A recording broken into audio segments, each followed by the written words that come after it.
you beautiful bastards? Hope you're having a fantastic Friday. Welcome back to the Philip DeFranco Show. And if you're new here, we do things a little bit different on Friday. On Fridays, I like to talk about stories that were going to be included in the show. We weren't able to film it because the show was going to be late otherwise, also including a lot of your requested stories. And with that said, let's just jump into it. The first thing we're going to talk about today is YouTube is under fire. And in the past day, it's been for two reasons, one lighter than the other, but kind of connected. The first being a little social media trouble. YouTube tweets when it's Women's History Month, but the pay gap is still a thing, including a gif of a male worker boss and his 3 underling females. And to this, a Twitter user by the name of Ian Connery wrote, "I truly hate the people who run YouTube, from the trending page to the demonetizations to tweets like this." And the official YouTube account responded, "And yet you follow us." And YouTube received a lot of backlash for this tweet from users on the left and right. And to reiterate something that I tweeted them, YouTube, I don't hate you like Ian. I am a fan of you, but you should know that a lot of us don't follow the YouTube channel because we think you're dope. I, like many other people on YouTube, follow all of YouTube's official Twitter accounts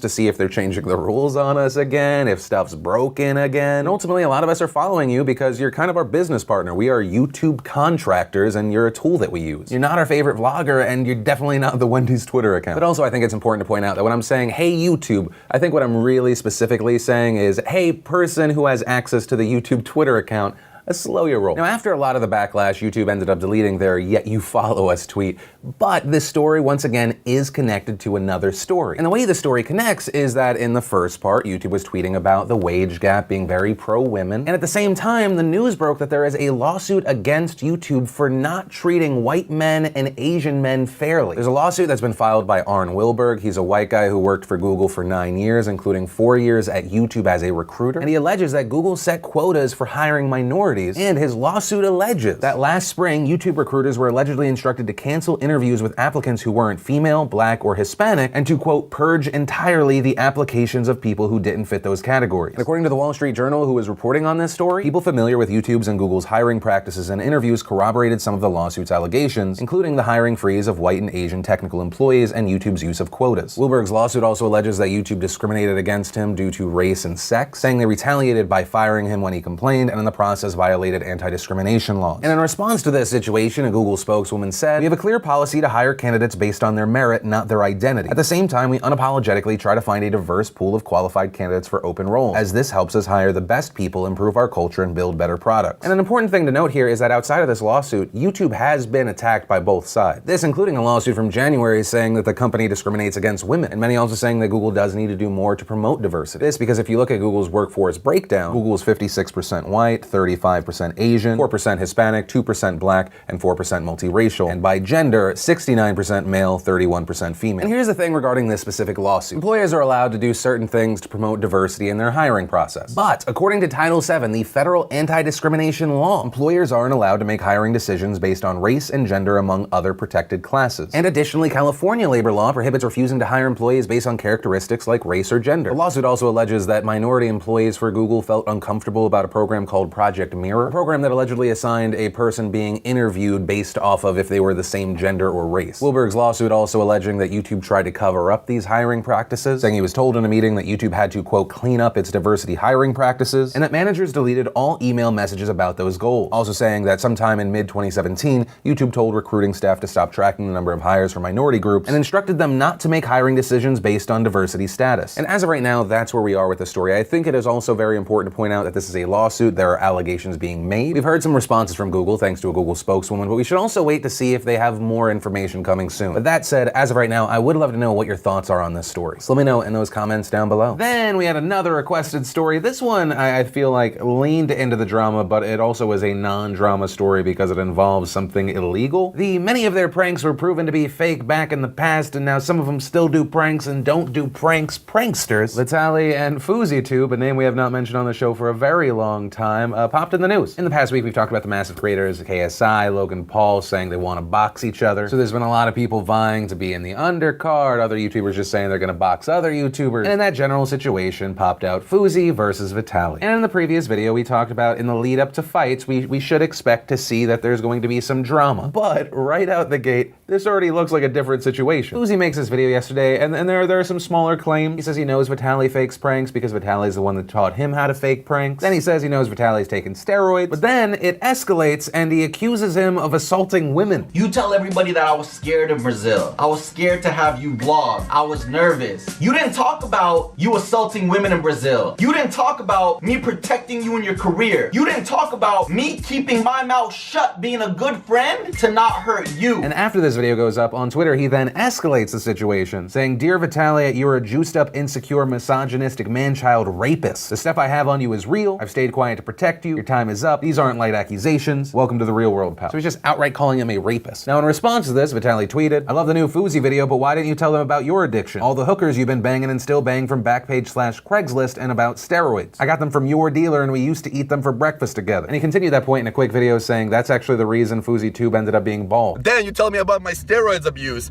You motherfuckers took steroids all your life. That's why you went bald, because you don't know how to take them. You gave me your dealer's number and we used to eat them for breakfast together. Now I will say I find it a little bit odd that all of these claims and accusations are made and Vitaly doesn't touch on the biggest ones, right? Like it'd be a little bit weird if someone came in, they were like, "Hey, I know you fake pranks, I know you take steroids, and you're a rapist," and your response is, "We faked pranks and took steroids together." There's a meaningful hole in your rebuttal. This seems a bit odd. And obviously with the current environment we have on YouTube, specifically also talking about the people that we're talking about here, part of me would go, okay, this might be fake drama. But then you also have to consider that the fake drama would be dragging both of their names through the mud. Right, like this drama is about rape accusations and someone allegedly being a sex addict who bangs prostitutes every day. Having someone that was very close to you making these accusations is meaningful, especially when those accusations are, you are a rapist. Also, it's not a fantastic look to say you know someone assaulted someone, that someone is a rapist, and you didn't report them. Like, can we all acknowledge that Fousey admitted to knowing about these crimes? But I didn't report you because of bro code, but now that we're not friends, guess what? Even if at the end they try to play this off as fake drama, it would be a massive miscalculation to associate one's name with rape, associating the other person's name with constant use of prostitutes and drug use. And that's also a key point here, is if at the end of this they try to act really smart and they're like, "We faked it all," it still would have been a massive miscalculation to associate yourself with rape and drug use and constant use of prostitutes. You'd get the short-term gain in views, but forever, moving forward in the future, there would be a good chunk of potential audience that would associate you with those things. But hey, this is part of the current state of YouTube, I guess. Also, there's the angle of they're talking about and accusing one another of illegal things on the internet in a public forum, potentially opening themselves up into being investigated. And there's also not a long-term upside for Fousey allegedly buying hookers every day and doing drugs. All that said, if these guys actually fought, I'd watch it, because regardless of who won,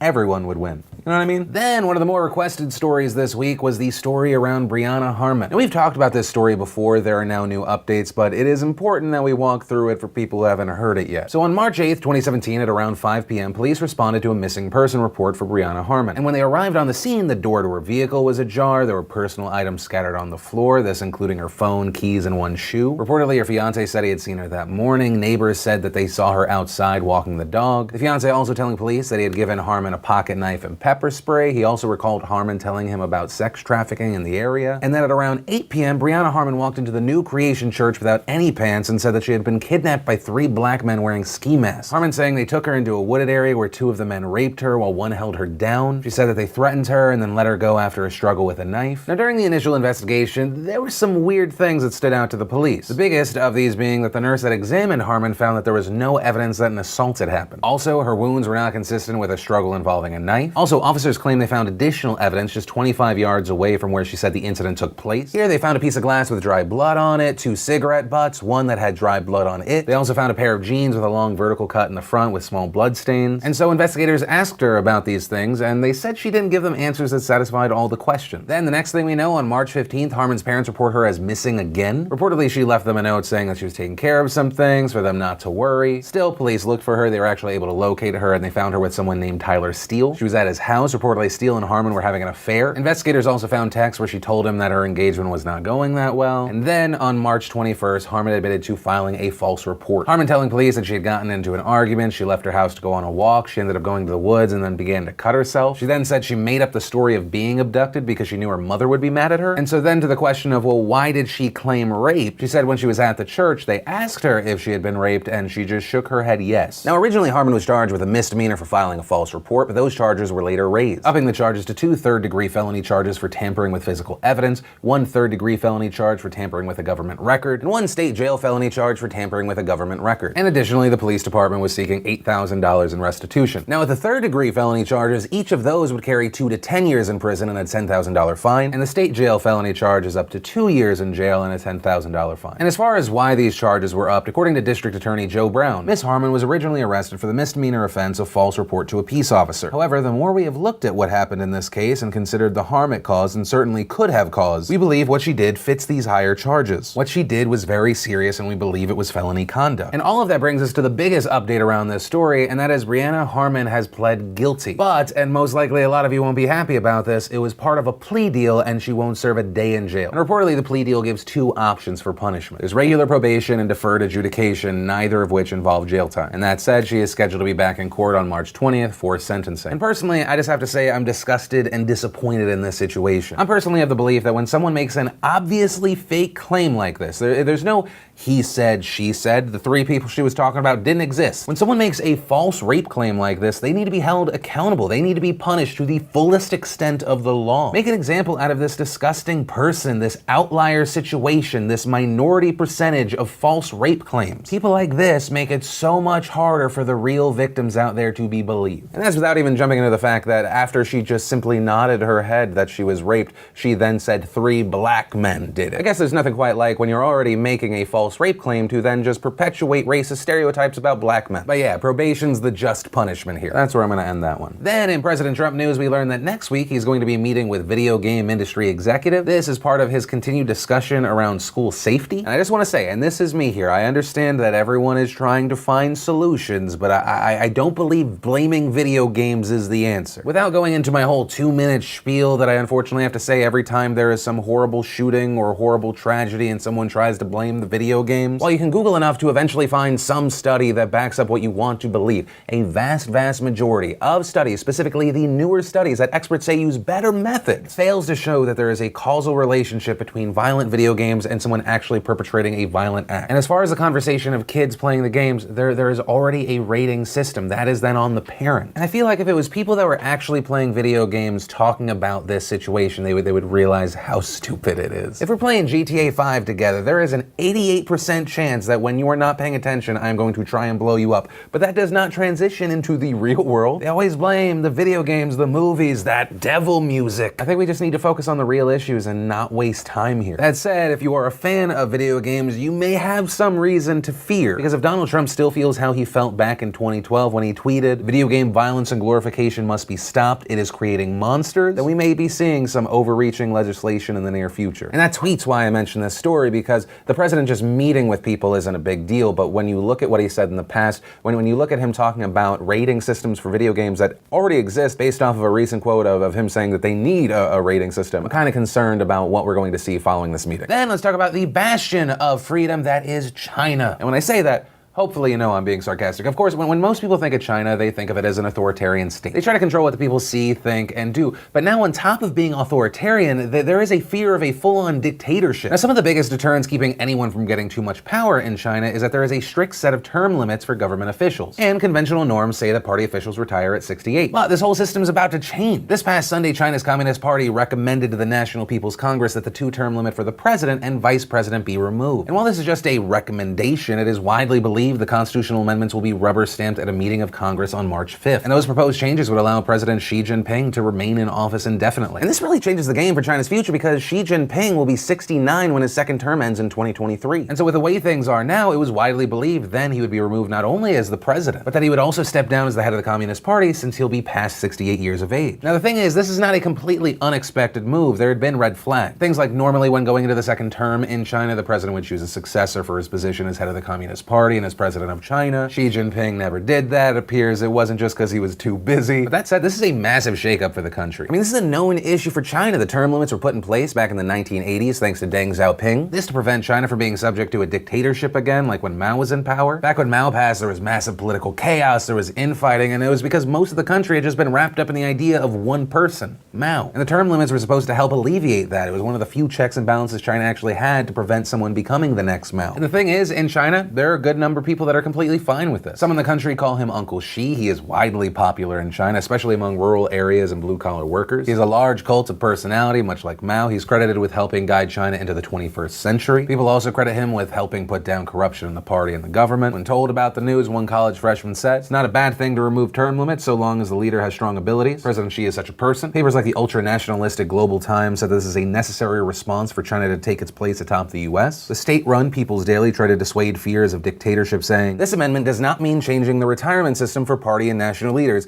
and does not mean a lifelong term system for leading officials." But that doesn't really make sense. The retirement age isn't actually a law, it's just a precedent. That can easily change, and 2023 is 5 years away. Also, we know that Xi doesn't have a public successor right now, and it would be very awkward for China's president to not also be the general secretary of the party. And in China, one doesn't really make sense without the other. And also with this, it is important to point out that not everyone is happy with the change. Journalist Li Detong writing an open letter to the National People's Congress pleading for them not to pass the amendment, writing, "The introduction of term limits was the highest and most effective legal restriction preventing personal dictatorship and personal domination of the party and the government. And it was a major point of progress in raising the level of political civilization in China in line with historical trends. China can only move forward on this foundation, and there is emphatically no reason to move in the reverse direction. Removing term limitations on national leaders will subject us to the ridicule of the civilized nations of the world. It means moving backward into history and planting the seed once again of chaos in China, causing untold damage." There have also been citizens trying to react on social media, but there's been a lot of censorship. Many phrases are being censored out, like Constitution Amendment, re-elected, proclaim oneself as emperor, two-term limit. Also, if you're familiar with China's censorship stories,